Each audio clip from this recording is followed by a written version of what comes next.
Today, we're taking a look at keyboard shortcuts. Just go into your settings and click on Customize. There, you can set up your keyboard shortcuts however you like. Either scroll through the list of commands or simply use the search bar to find what you need.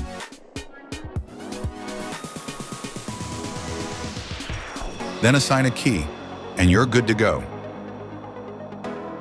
This is how you can create your own custom shortcuts. Here are some of my personal favorites.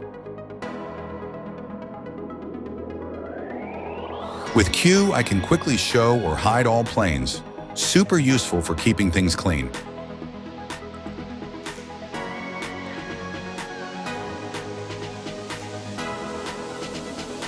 Whenever I want to jump back to the isometric view, I just press W. Saves me from clicking through the view tools every time.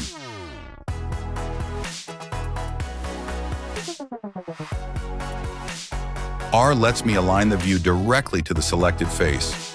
Perfect for precise positioning.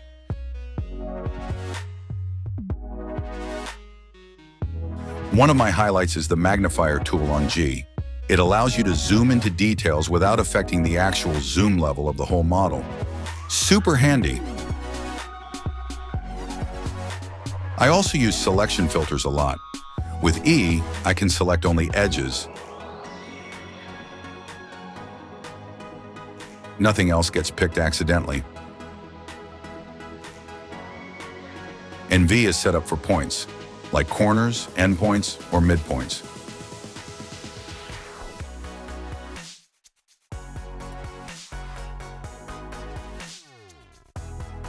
Whenever I need construction geometry, I just press C to switch a line into construction mode.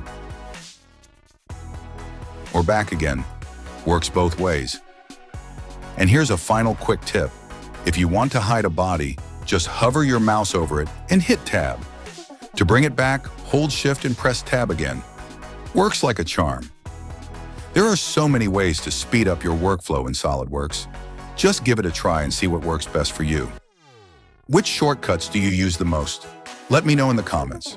And if you enjoyed this video, don't forget to like, subscribe, and hit the bell so you won't miss any updates.